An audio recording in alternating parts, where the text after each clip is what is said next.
Franchise. Get in like the Marines. Franchise. Yeah. Franchise. We're in.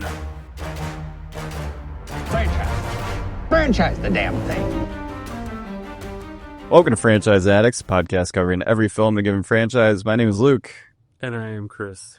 And this week, we have a brand new movie currently out in theaters that we are covering, because... New release special. Yeah, it's the summertime. We couldn't think of a franchise to do, so we decided to pop into the local movie theater and check out the movie Eddington.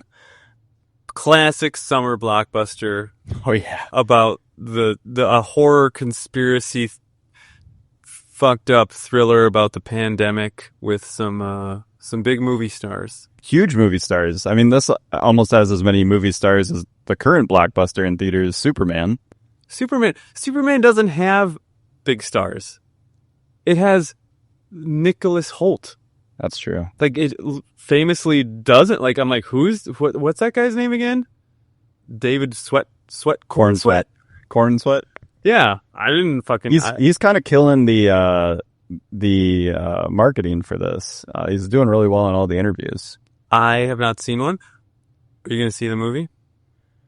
I kind of want to, but at the same time, I don't. I don't think I'm punk rock enough. Yeah, if kindness is the new punk rock. I'm not a kind person. No. I'm kinds of kindness kind. Yeah, polka. I'm Ari Aster kind.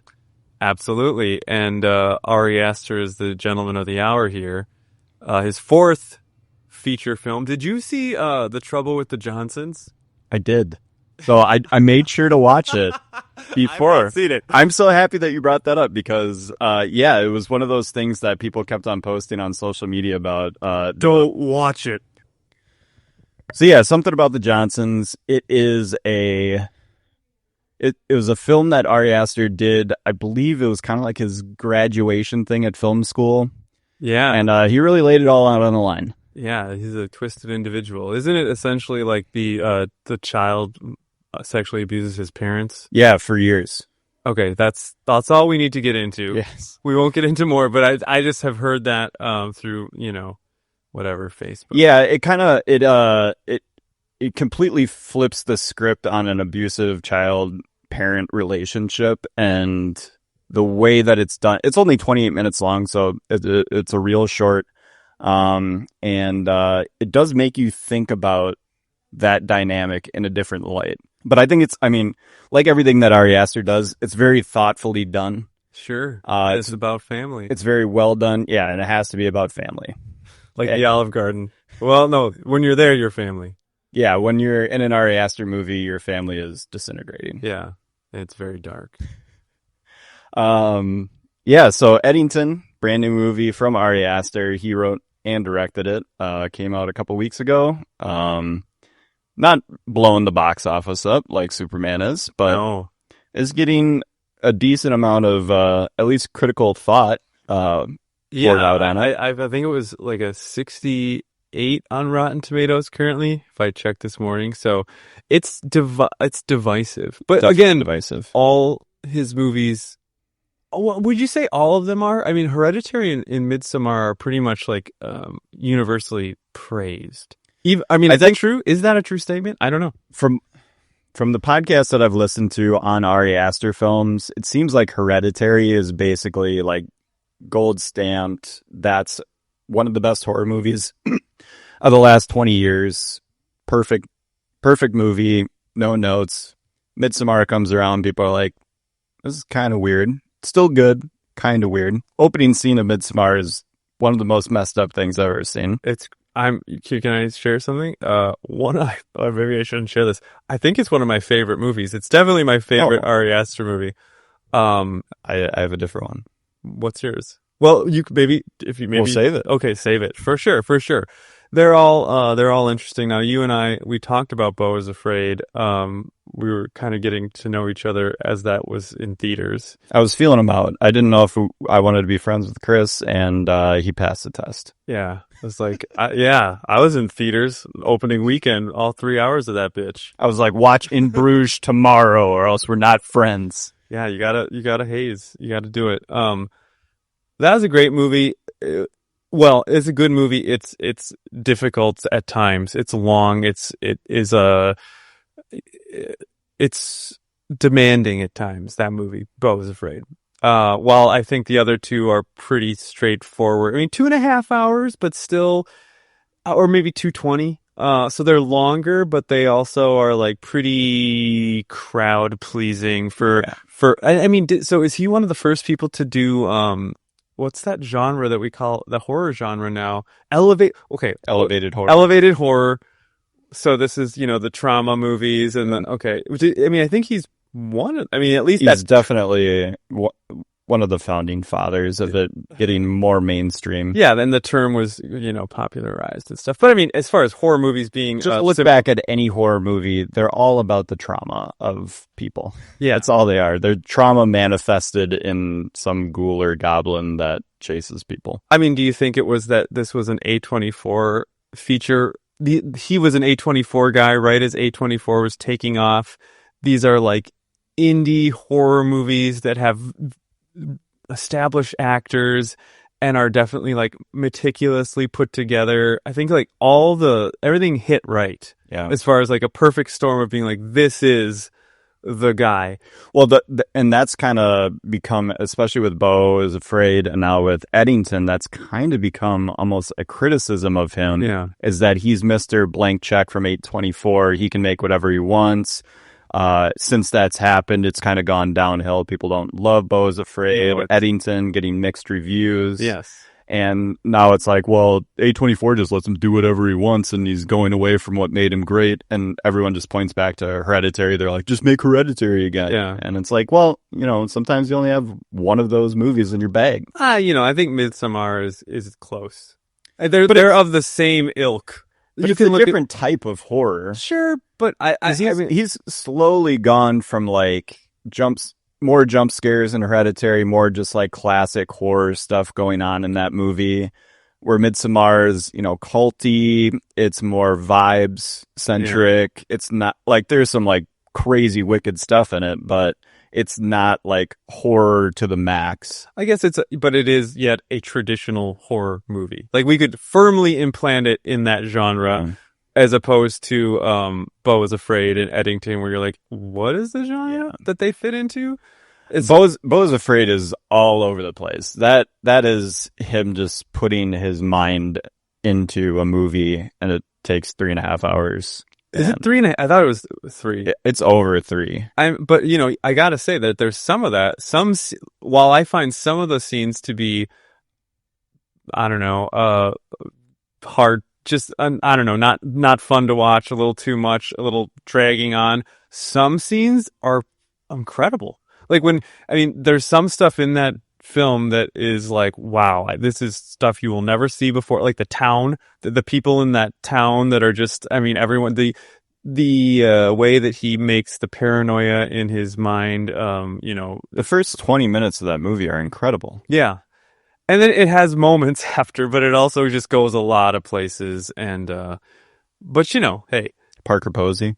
Nathan Lane. Bad Nathan Lane. Don't like Nathan Lane in that movie. Yeah. Bad guy. Oh, and then the daughter, too, is just an insane person. Is that the paint? Yeah. Yeah. Yeah. It's, there's a lot of messed up stuff in that movie. Yeah. And that's when, he found his, I guess, maybe current muse of Joaquin Phoenix. He did. And he was like, I'm going to make you can really act the hell out of you can really play a terrified human being that is just running weaponize that. Running for his life and just in so much desperation, horror and whatever. He does it. He whimpers, he runs.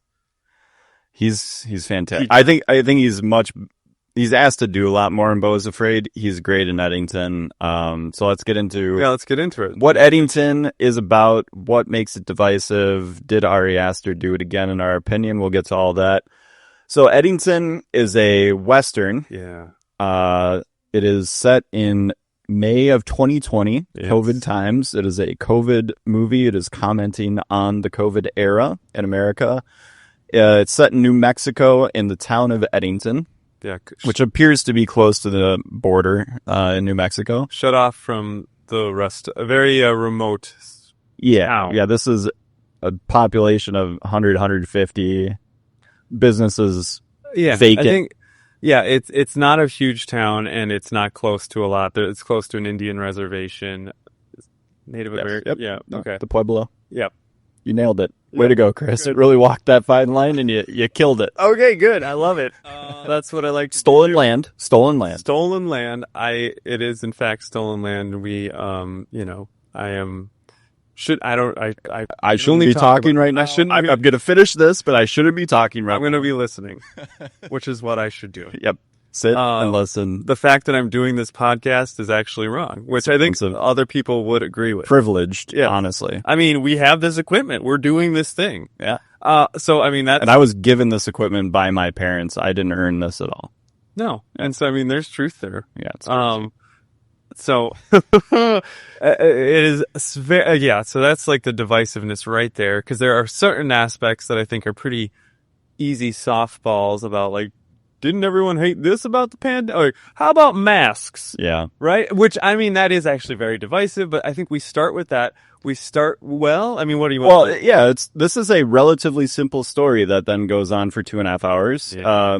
The basic premise of the movie is that Joaquin Phoenix is the sheriff of the county where Eddington resides, and Pedro Pascal is the mayor of Eddington. They have different ideas about mask mandates and COVID, the way things were handled with COVID in the area. The mayor is essentially following orders from the governor of New Mexico.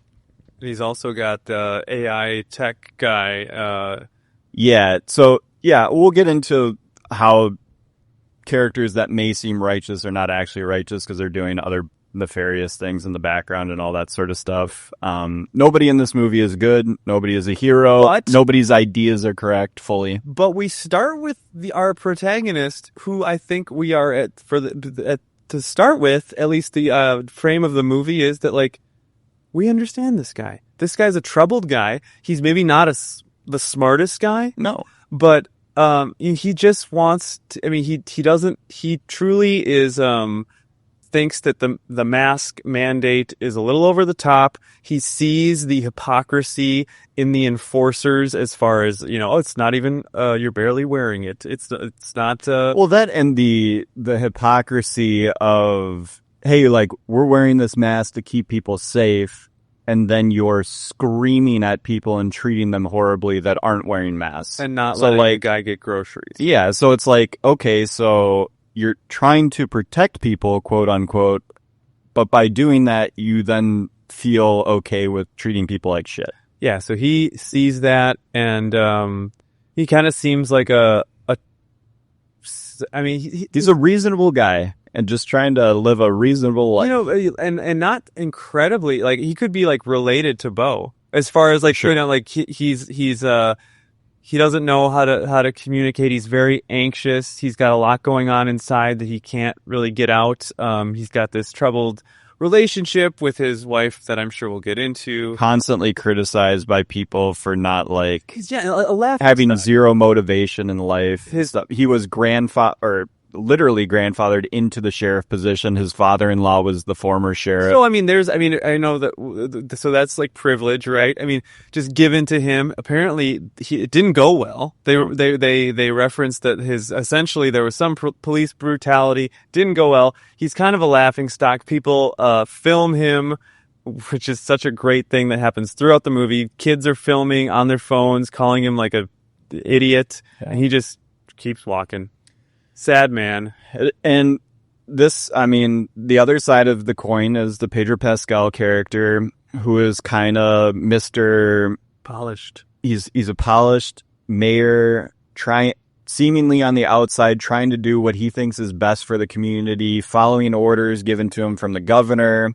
N95 mask. Wearing the correct mask so that it's not slipping below his nose. Bullshit. He can, messed up. Yeah, he can speak all the lines. He knows the percentages and why the masks are, actually being effective. He is someone, that we would see during the pandemic, and a lot of us would be like, this is an informed, smart individual that goes with science, and this is a good guy. But he's not like the everyday citizen that, is kind of fed up with the no mask people that are like, just fucking put your mask on. Like, we're trying to save people here. Like, the Pedro Pascal character is way more chill about it. He's like, hey, guys, just follow the rules. Like, we're going to make it through this. It's a all, mayor. yeah, it's all good. Oh, yeah. So he knows how to, he can't be he's got his image is important. His delivery is important.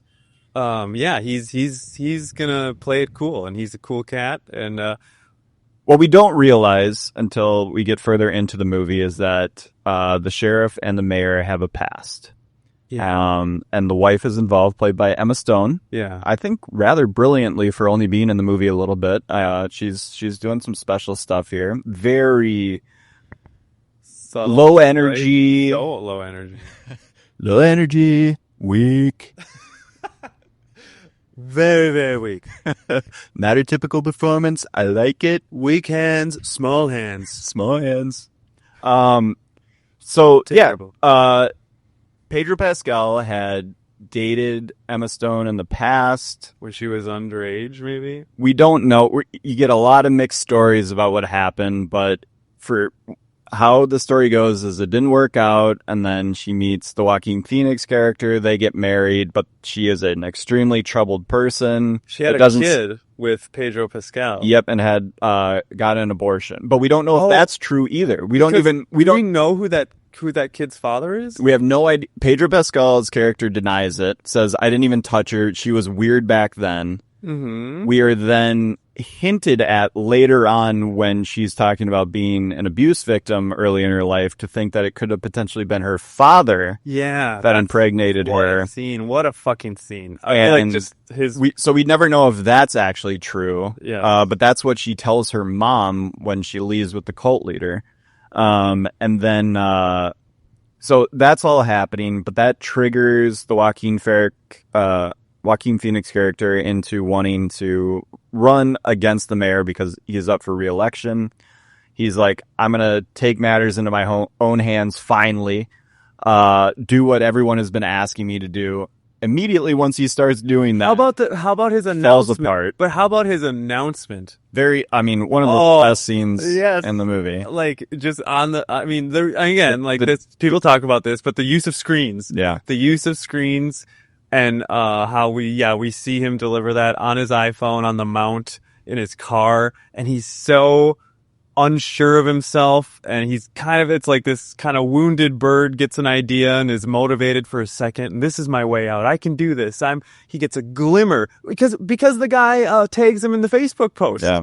That's it. Yeah. He gets tagged and he's like, this is a good guy. That's it. He runs with that idea. So clearly maybe not a smart man, an impulsive man, and a sad man that feels like he doesn't know how the fuck to be relevant or important or to make any change. He feels helpless. Well, right? yeah, he doesn't know what people want from him because he's got a mother-in-law at home who's constantly going on about all these conspiracy theories related to it. He doesn't know what she wants. He doesn't even know why she's at their house. He took her in though. He said she could come, and he's very sweet to his wife, Emma Stone, buys her art to make her feel better. He's so gentle, and he clearly loves her. Yeah, that's the love of his life. But the moment he starts running and makes this announcement, you see Emma Stone watching his social media post, and because he didn't talk to her beforehand, or he did it impulsively,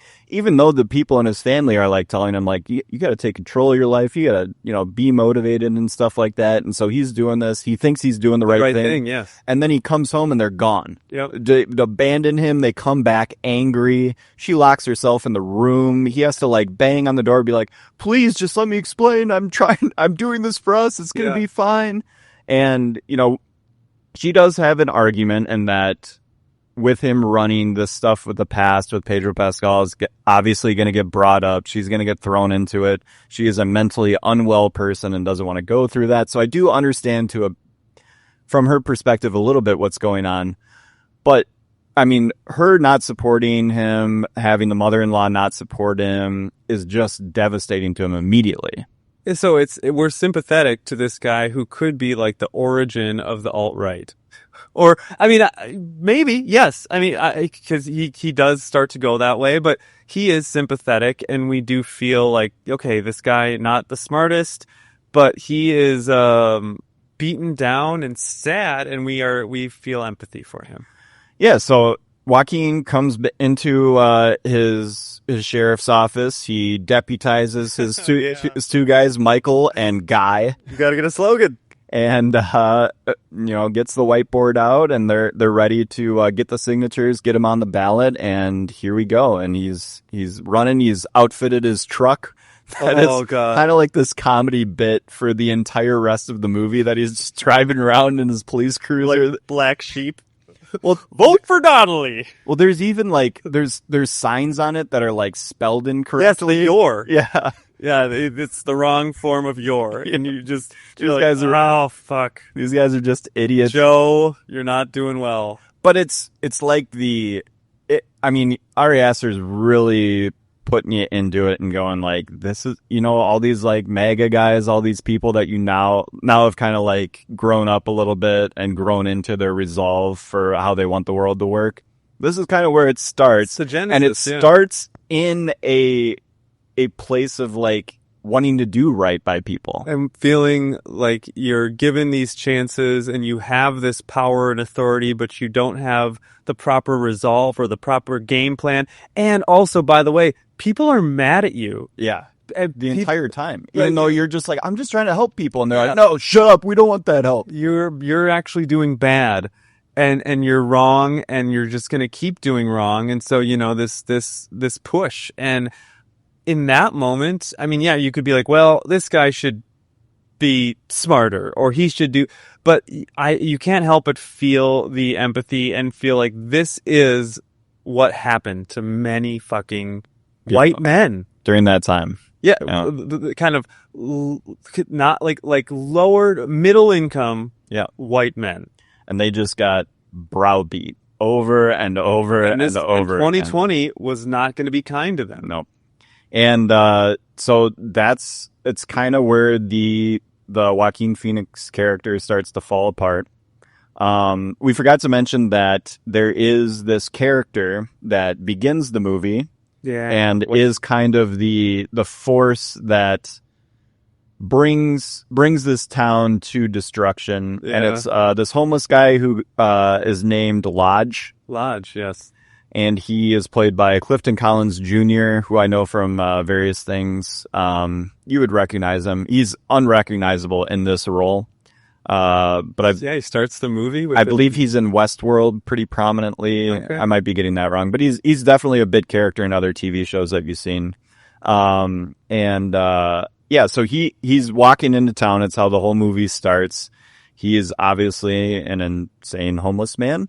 And he's ranting and raving. You can, like, without subtitles, there is no way I could tell anything that he was really saying except for words here and there. Yeah. He walks into town, starts causing chaos. He goes into Pedro Pascal's bar that he owns. He calls the sheriff to get him out of there. There's a video of Joaquin Phoenix trying to remove this man from the bar. He's trying. Yeah. He's something has to be done. The guy breaks in and starts just causing chaos. He's just grabbing bottles from behind the bar, pounding those. And he has to kind of like try and forcefully remove him. He doesn't try and shoot him. He doesn't he's just trying to get him out, and immediately he touches the guy, and the guy starts screaming as somebody pulls a phone out. As someone's, because this is the age where we're doing that. And it even starts before, because the Joaquin Phoenix character is talking to the mayor, and the mayor is like, you need to get him out of here. He needs to go to prison. Amazing scene. The glass. Mr. Liberal, like, is refusing to help this man who is clearly like down on his luck, not doing well. Joaquin Phoenix is like, is he really bothering you like that much? Just let him stay, or like, I'm sure it's not that bad. He's being the compassionate one. But is he? I mean, but then he just like drags him out. But it's true. But you could also say, but he's kind of doing the song and dance, like, oh, you want me to do the sheriff thing where I like forcibly remove this guy? I guess I don't really want to. He is more sympathetic to him, and yeah. So he's a little more sympathetic. Also, throughout the film, that guy shows up. Nobody gives a shit about that guy. Nobody cares whether it's, the Protesters. the high school protesters, the people that, As they kneel. yeah, would lay down in front of somebody taking a video of them doing, whatever. Oh, like, man.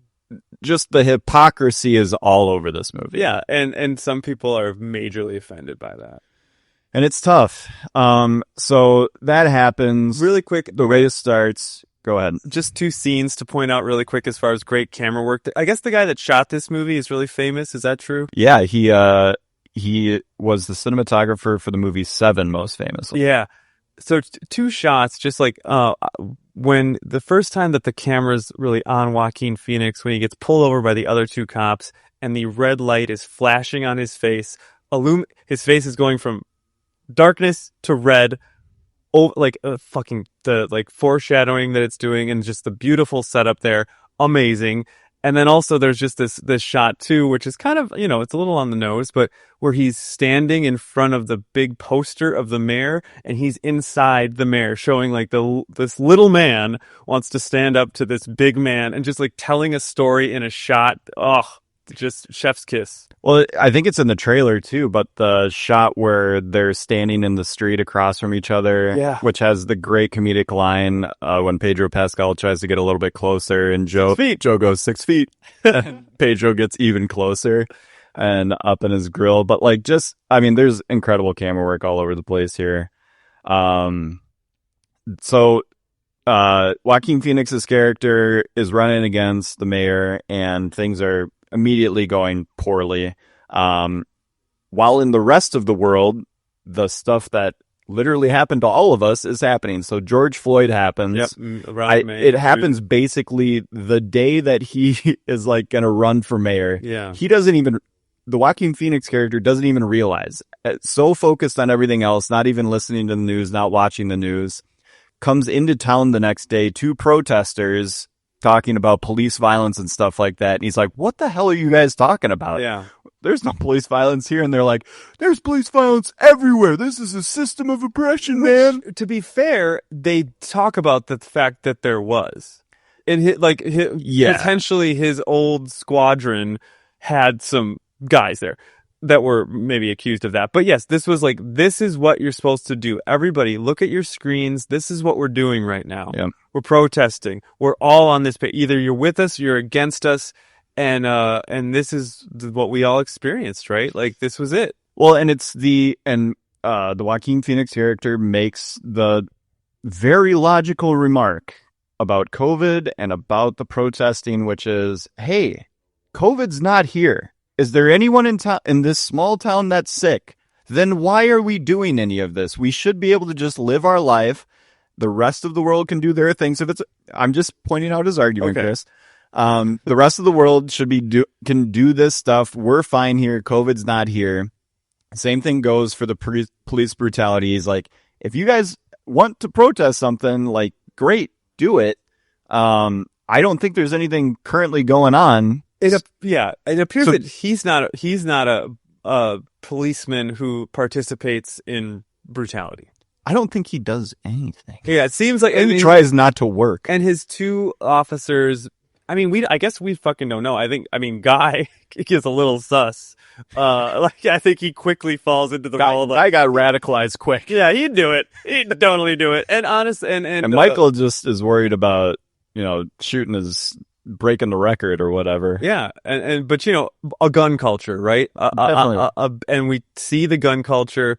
We see people are being divided more and more.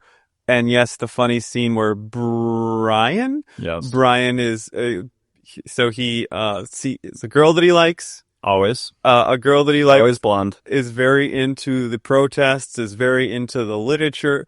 And she's very into posting on social media and taking videos of herself. Yes, being the most woke person that's ever lived. Yes, and that was, we did experience that. One of the most intolerable characters I've ever seen in a movie. Oh man, because not only is she like that, which I can deal with those politics. I actually share a lot of those similar views. Thank you very much, audience. But she's just How do we absolutely know? horrible. Can we know that she? I mean, we clearly She's a bad person. So she's how do we know she's a definitely bad person. So she's with Michael now. Whether or not like They she broke up, but it doesn't seem like anything, bad happened. It seemed like she just didn't agree with like the way, or she got really into the protesting, all this like woke stuff. He's probably like, whatever, I'm just a cop. Also, I'm like 10 years older than you, so whatever, you're just a young kid doing your thing. Hopefully Michael did not statutory rape her. He is accused of that later on in the movie. Again, we don't know. They just bring this stuff up. We don't know for sure if that's the case. we do get the character of a black policeman during this time, which I think is very useful. Yeah. But she's also like, courting the son of the mayor who is an absolute asshole. Yeah, just he's not a a cool bad guy. person. Yeah. So it makes no sense that she's Mrs. Woke. Like, I want everything to be good. I want what's best for every single person in the world, no matter what. And then she's like, but I'm super attracted to this guy who's an absolute, maybe not super attracted, but she is able to be tricked and manipulated by this asshole who is just doing the BLM stuff just to, get with her. She got caught up in it. She got caught up in it, and she's clearly... She's a dummy. She's a Sure. big old dummy. But I think that there's a chance that her heart's in the right place. Nope. No way? Nope. I'm a hard leg. Okay, that's fine. If you are screaming at a cop, sure, but multiple times, you are not just caught up. But what you if are that's what people were told to do? I know, but she was indoctrinated. Once indoctrinated, always indoctrinated. Okay, but so was our sympathetic character Joaquin, right? He was I'm just saying this was a time where I don't think he had. I think he was just basing everything off of like the morality that he grew up with. I don't think he's like, hey, these right-wing guys want to be maskless, so I'm going to join them. Eventually, he gets. I think the point he definitely gets radicalized. Is the point that I'm trying to make is during this time, it was pretty hard to not be a hypocritical in some aspect and to not be influenced by something. Like, this was just such a crazy time, and I think we're all brought back to it. And as far as like, like what was true authenticity during 2020? I think it was very hard. I think it's a very difficult topic, and it just was a crazy fucking time. And I think the influence of everything going on around us. Pick a side. Okay, if you're on side A, you believe all these things. If you're on side B, you believe all these things. And nobody maybe really truly believed all those things on either side. Yet, here we are. And so, she's doing that. Yeah, I don't think she's a sympathetic character at all. But she is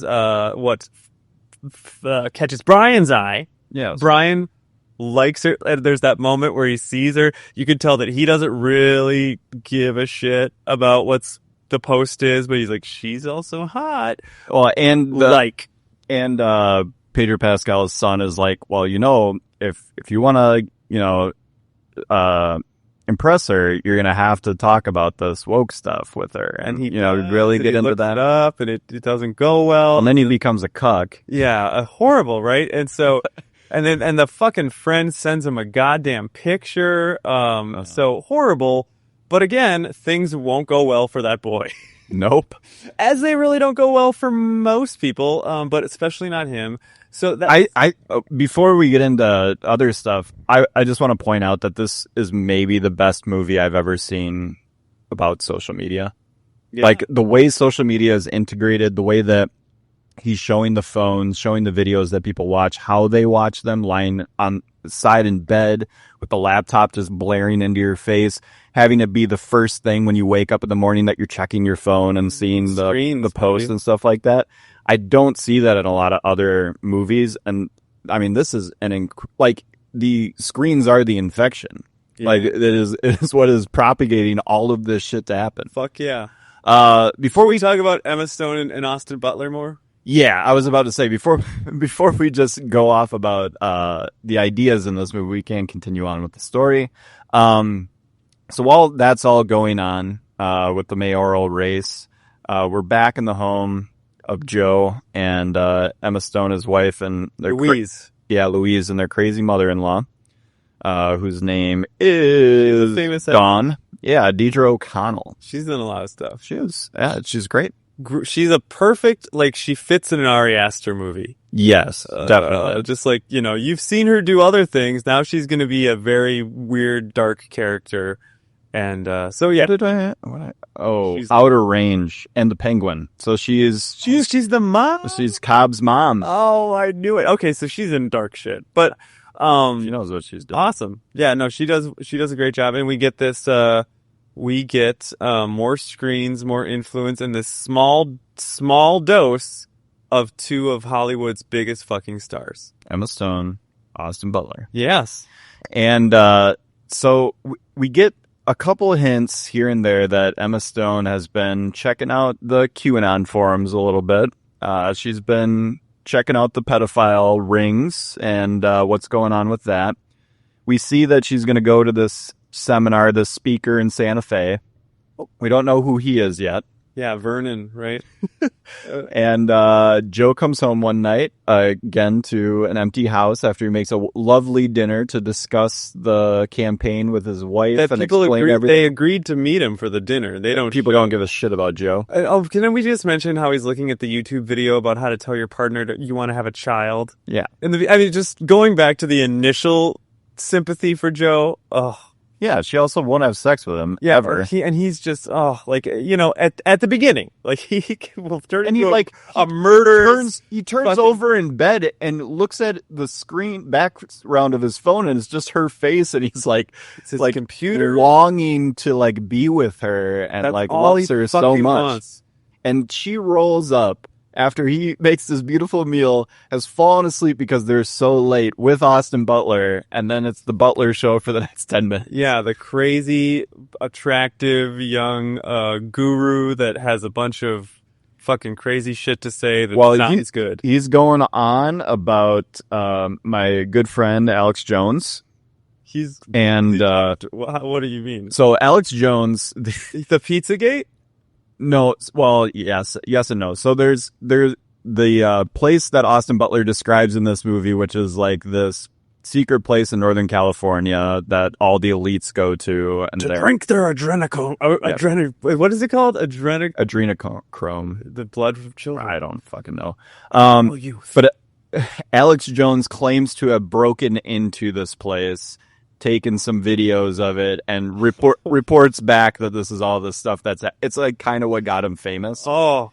And so Austin Butler says that he was taken to this place. His dad was a businessman in Washington, D.C., shoulder to shoulder with the elites, the corrupt elites, the globalists. Yeah, the liberal elites. And it's a liberal thing. His dad sold him into sex slavery, and he got taken to this place in Northern California where they hunted them because that was part of the game. It was the most dangerous game. Second, is it the most dangerous game? I think an adult would be the most dangerous game. Child, pretty easy. It's an easier game.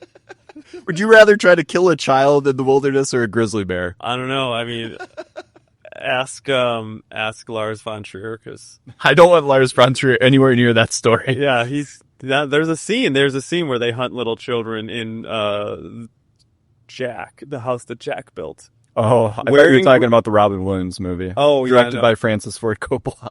Jack. Oh yeah, no, the house. Yeah, there's the children that die of laughter.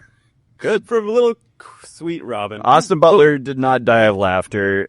He was able to escape. Alludes to the fact that it was his abuser that helped him escape. He's like, and there's love now. Yeah, you think there's a child, but sometimes there's love between an abuser and his victim. And this man saved me, and then 3 days later he killed himself, and that's how you know it was true. And he's just got this really attractive, like, young... He's Austin Butler! Yeah, gaze, where you're just like, yeah, I believe that. Except Joe doesn't.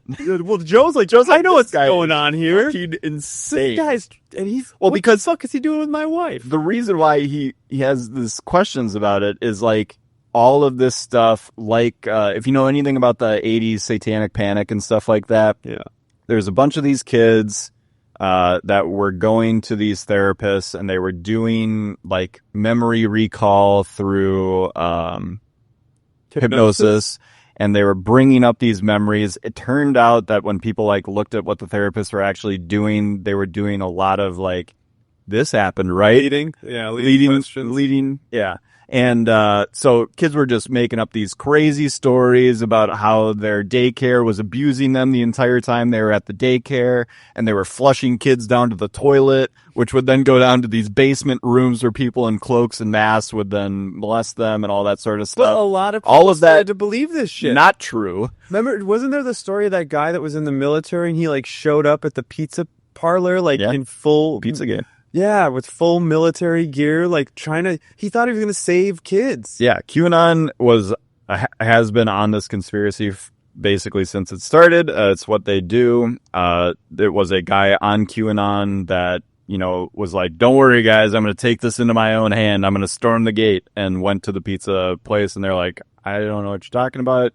You can go down to the basement if you want. Yeah. I don't even think they had a basement, and so it just shows the power. Yeah, the power of these screens, the power of the influence of what's fucking happening during this time period. But that's the thing with the Austin Butler character, is he is telling this like tragic story, but there are enough similarities to, like, if you've read anything about the conspiracy, of him just essentially regurgitating conspiracy stories. Yeah. So it's like, wow, that sounds very similar to a story you could just read on the internet and then tell back to me about what happened to you. And he goes like, and these memories now feel so real, but I had forgotten them for my entire life. And then I went to therapy and they brought them back. And it's like, now I can actually feel them. And Joaquin Phoenix is like, right on, man. That sucks. But we have someone here, it's the opposite of Joaquin, right? This guy can communicate. He can communicate bullshit, but he can fucking communicate. And he has got a beat on the Emma Stone character, because this is someone who is in the stage before the Austin Butler. She is in the quote unquote denial stage. Like, something weird happened to me. For some reason, I'm closed off. I'm like... So her father was the sheriff, right? That died? Okay. Yeah. And he died of a heart attack. But again, that's all up in the air too, because that gets brought up by the mother-in-law, and she's like, he was like, there wasn't anything I can do. And he's like, yeah, there wasn't. He, like, his heart stopped. Maybe he could have done something. Yeah. But it's whatever. Interesting. Austin Butler, picks up Emma Stone. She's out of there. And then Joaquin Phoenix breaks. Joe Cross breaks. There is one more breaking point that occurs, a fantastic scene. There is an event going on at the mayor's house. There's a noise complaint that is sent in to the sheriffs because they're playing music rather loudly. And Joe decides to go over there and handle that situation. Probably don't do that, Joe, if you're running against the guy in an election, but whatever. He goes over, turns the music down himself, walks to the back of the party, does that right in front of Pedro Pascal. And then he starts to walk away, and Pedro Pascal turns the music back up, and it is just a face-to-face Western battle. Two men going at each other. Turning Katy Perry's Firework up and down. Until Pedro Pascal bitch slaps him twice. Yep, and he just walks out. And at this point, we know something is going to happen. We know a couple of things about resentments, and that is a resentful man that's currently leaving there. Yeah. And it then leads him to driving around the city at night. He sees that Pedro Pascal's bar has now been broken into again outside of normal open hours by our guy, the homeless man Lodge. And Lodge is having a conversation with himself in there. He thinks that all liquor tastes the same, because he has COVID. Yeah, and it's tough. No flavor. Water or vodka. I don't think this guy would be tasting liquor if he had COVID or didn't. Yeah, but I don't know if he'd be able to tell the subtle differences between a mezcal or a blanco or whatever. But it's insinuated this guy's here, he's broken, and he also has COVID. Yes. So another great shot where there's a tremendous pause as Joe Cross is kind of sitting there looking at this guy, trying to figure out what he's going to do about the situation. And he pops him. Yeah, just shoots him impulsively 3 times, kills the guy. and the rage, right? The rage, because like I'm so mad. Also, here you are again, and you technically got me in trouble. You know, like you're kind of, sort of, not really to blame at all, but kind of. I can put blame on you. I can assign you blame for the pain that I feel in this crazy fucking world that's happening right now. Yeah, and Joe is like, he's gone.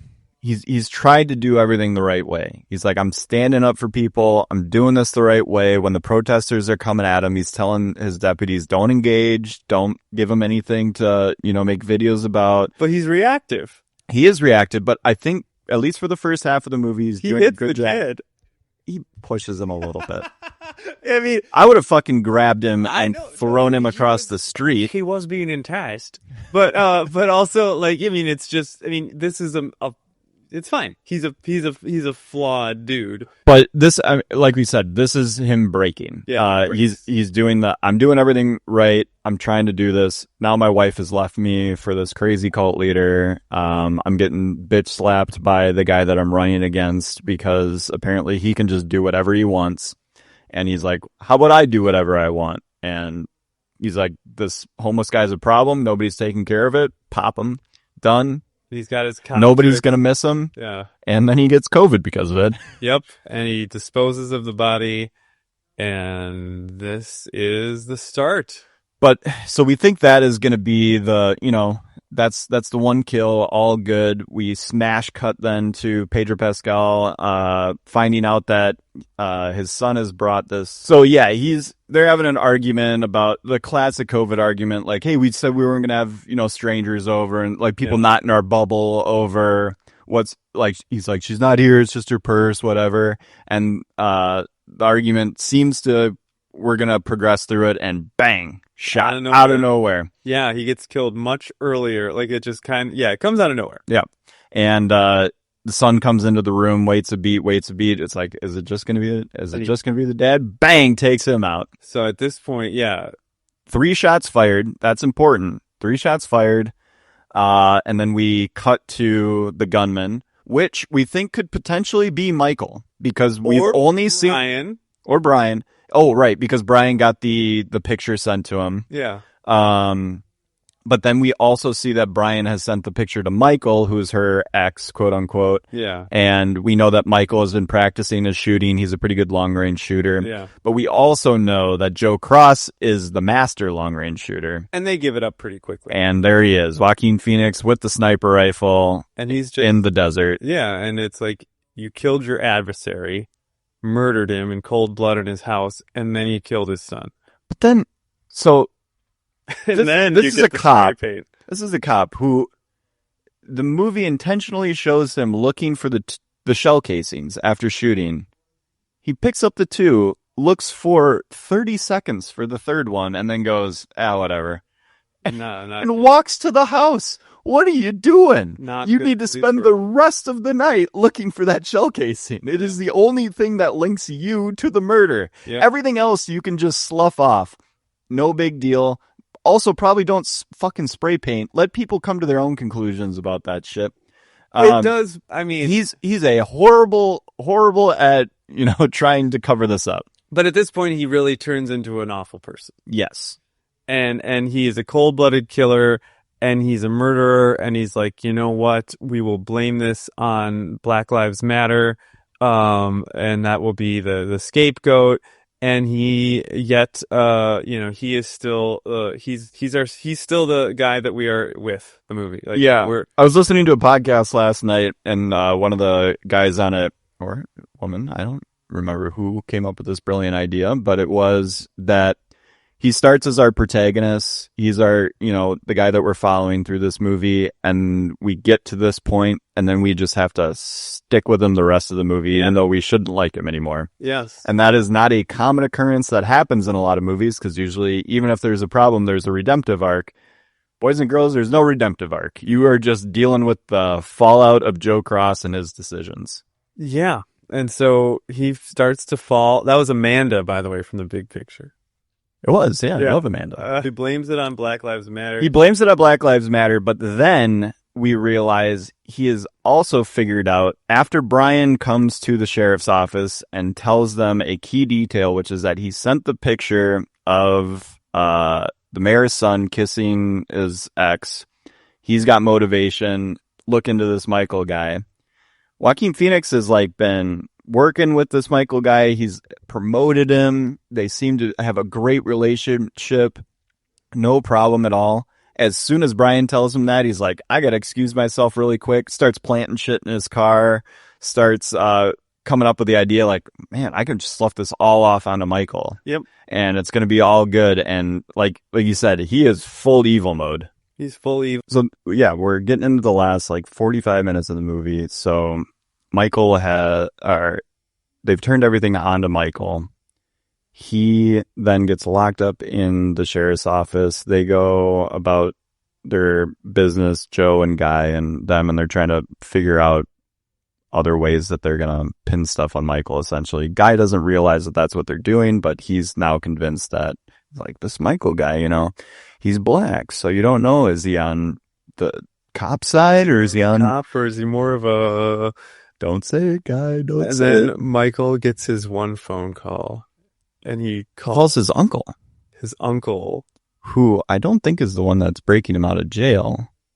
There's kind of there's a little bit of the story that's missing in that I don't know why the crisis actors know to go to the sheriff's office. I feel like his uncle was involved. Could be. I mean, like, I feel like that has to be the case. So essentially what happens is there's insanity that occurs at the end of this movie, and that Antifa, what we think is Antifa, which later has now been explained to me by liberal people that have podcasts that have now called them crisis actors, which So they were not guess is really, the case. yeah. I mean, guys, do you not understand the hypocrisy of, like, you call all these right-wing people crisis actors and then they call all of you crisis actors? Figure it out. So whatever. These people come in this plane, private plane, so you know they have money. These people? Definitely George Soros related people. That's why I'm calling them these Okay. George Soros related people. And they come in with their machine guns and just start trying to blow this town away. And it all begins by them capturing Michael, taking him out to the desert. Which I don't understand. It doesn't make any sense. Yeah, he's supposed to be their friend, yet they kill him. Well, I think they're trying to blame everything on Joe Cross and then eventually take him out as like this destructive force that's ruining everything.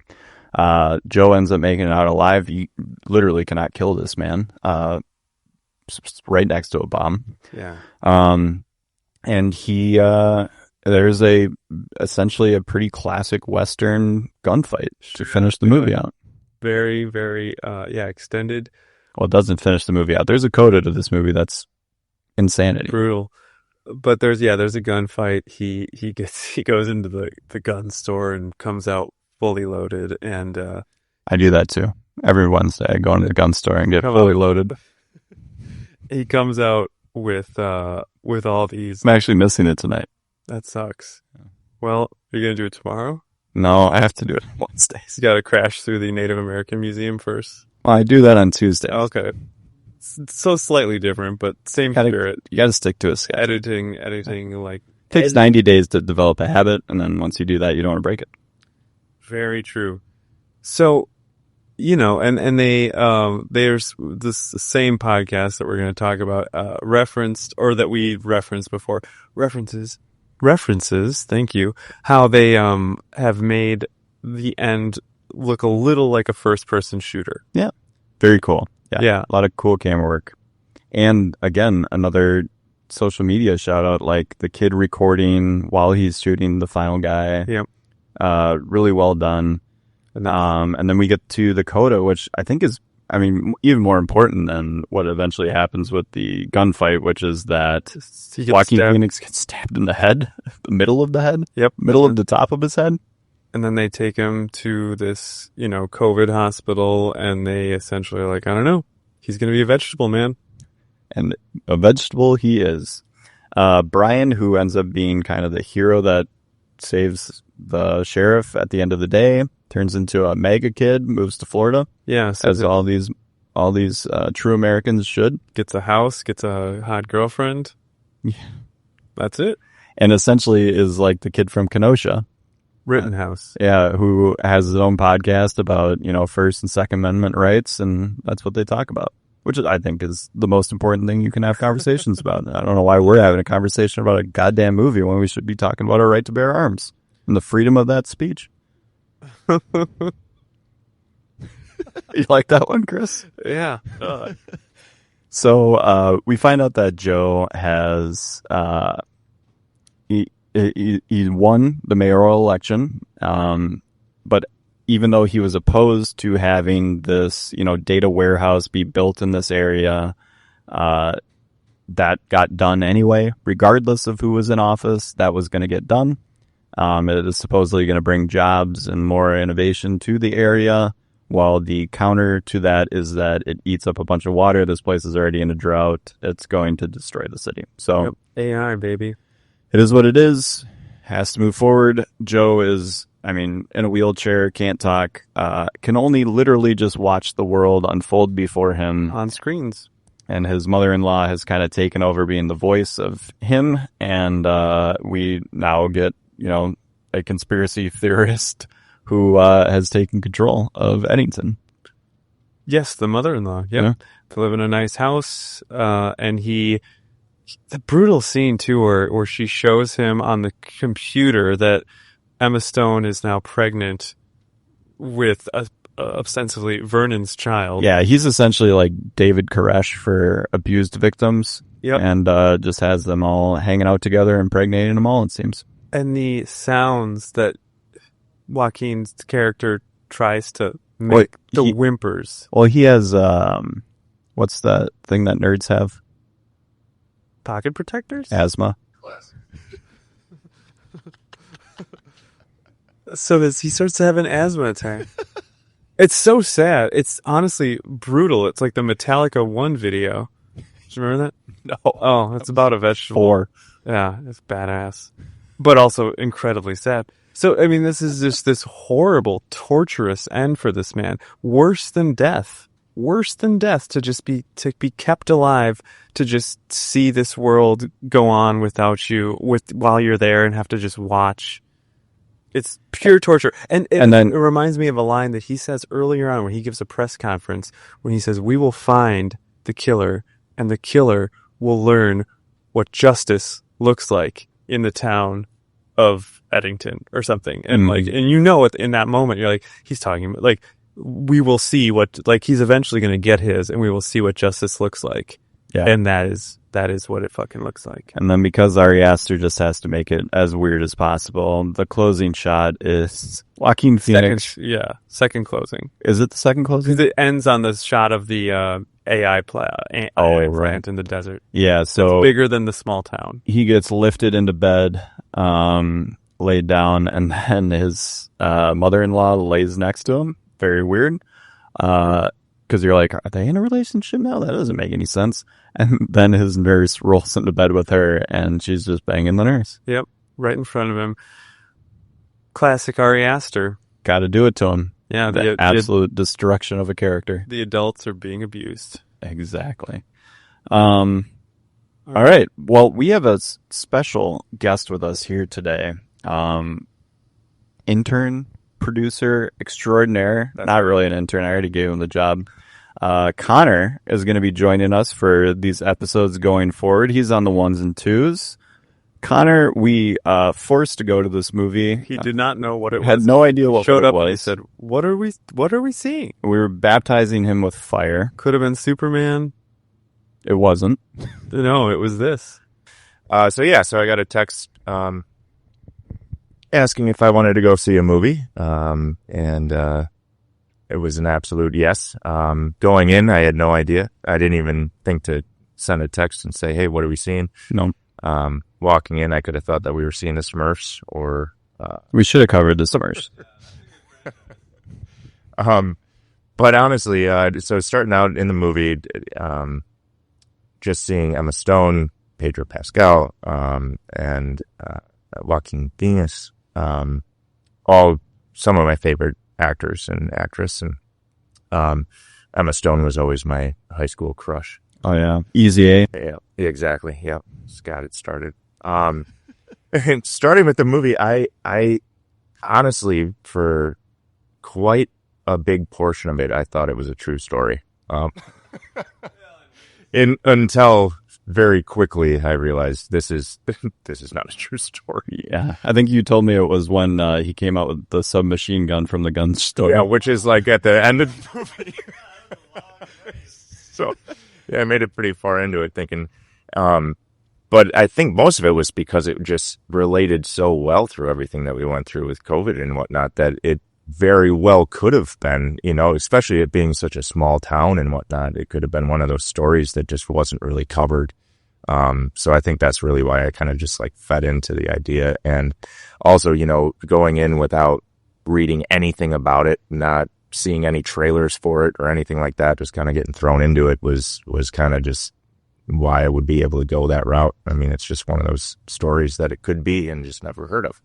But yeah, like I said, towards the end there, it was pretty obvious not. Are you now interested in checking out any of the other Ari Aster movies? Oh, absolutely. Yeah. I'm all right. eating a list of those. Hey, we converted them. There are only 3, unless you want to watch There's Something About the Joneses, which you could do anytime you want. If you got 28 spare minutes, check it out. It is something special. Did you have a favorite? So we usually do awards at the end of our movies. I'll let you give it up. Did you have a favorite scene from the movie? That's a tough one. Yeah, because there was a few of them. I mean, the humorous ones were hysterical. Like when they're pulling Pedro Pascal's character, or no, it was Joaquin's character. The nurse is pulling him into the bathroom, and we find out very quickly, either his dick's that big or not. That could be edited out. It is. And he goes to smack the guy because, this nurse is dragging him butt-ass naked out of the toilet, and the nurse smacks him back, and I got a good laugh out of that one.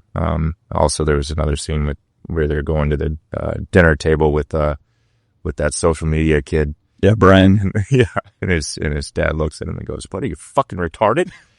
And you're white. Yeah, that was a great scene too. But I mean, just all of it was incredible to watch. Just the film work too was incredible. That's one thing that I pay more attention to sometimes, more than plot line. Yeah. So yeah, overall, it's a fantastic experience. Thanks, Connor. Well, Connor will be helping us out as we continue to go forward. We'll get him more introduced into the show as we go forward. We'll get him a mic that actually works instead of having to hand Chris's mic over to him. Yep, that's right. We're going to get you your very own mic. Chris, what was your favorite scene? So it's very difficult to so difficult, and I because we saw this last night, and I didn't really get a chance to ponder what scene I would pick, but I think that I have to probably pick, and this is, I don't know, this is off the dome, when his character maybe finally, Joaquin, when Joe finally, I don't know if this is really it, but I'll go with it. When he, he goes back to his house, and he kind of finally, for a moment, he's able to communicate as he truly wants, where he tells his mother-in-law, "I killed Ted." And he mistakes her for Lorelai. Yeah, and it's like just this moment where I guess this character is, for 2 seconds, gets what he wants. Like, because his mother-in-law hates Ted. Oh, Ted's horrible. What's up? Oh, yeah. So his character hates Ted. I'm sorry. The mother-in-law hates Ted, talks to Joaquin about, you should do something about this guy. And he finally can go and say, I did it. I killed Ted. And everything's and he's gonna save his mother-in-law when the shots start coming in.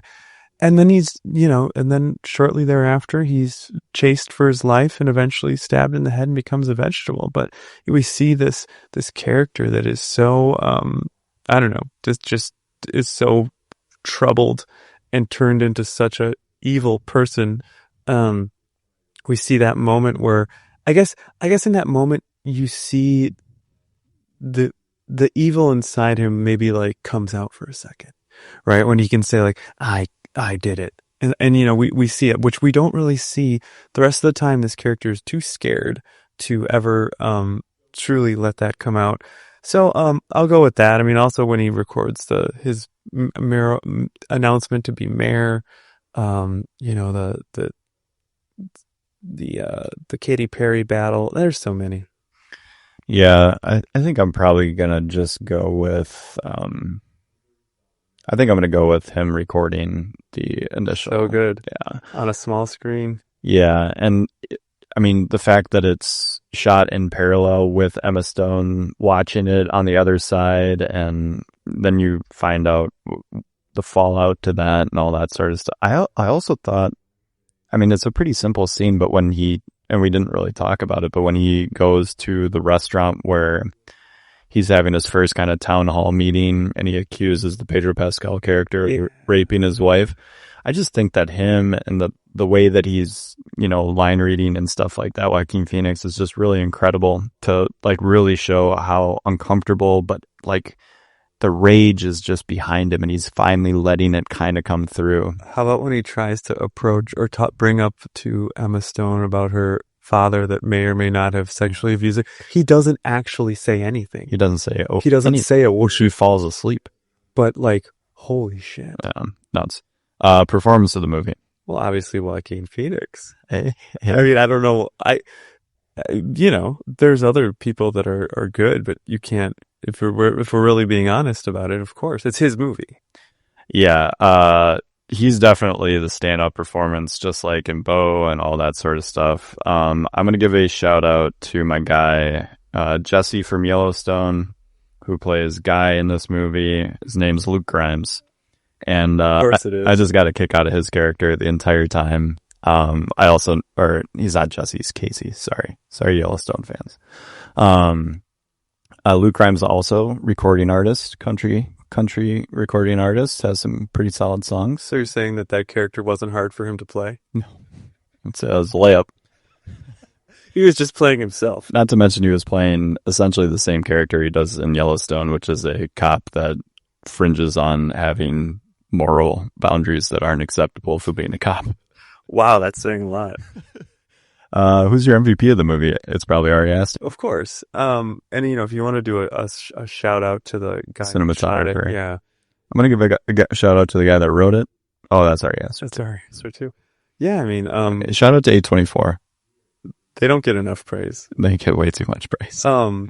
Yeah, I mean, this is, you know, we're seeing this guy do what he wants to do, which is, you know, cultivate this style. And even though there's differences, this, like, I don't know. I think we're learning more and more with every film, like what are the classic components of an Ari Aster movie. And, yeah, I mean, this guy is always very interesting. And I don't know, this walks a lot of lines. This does a lot of things that other movies would never do. And, you know, it just sounds very cliche to say it's daring, but it is. And it's, you know, it's about, something that a lot of people don't want to revisit, and it's not popular. I mean, it's the Kurt Cobain here. This guy just doesn't give a shit. I mean, of course he definitely does, but, you know, it's in your face. Is it punk rock? And it is actually punk rock. Yeah. So that's it. Suck it, James Gunn. Rating. Okay. You want to give yours first? Actually, let's do this first, Chris. What? Let's rank the Ari Aster films, and let's see where Eddington falls, then give it a rating. Okay. Starting at 4. 4 for me would be, I'm sorry, but Beau is Afraid. Yep, figured it was going to be there. It's good. It's just, I enjoy the other ones more. I mean, it's so tough because you just saw the other movie once. So, gosh, you know, I know Midsommar's got to be number 1. It's got to be. So it's like, what Hereditary or Eddington? Yeah.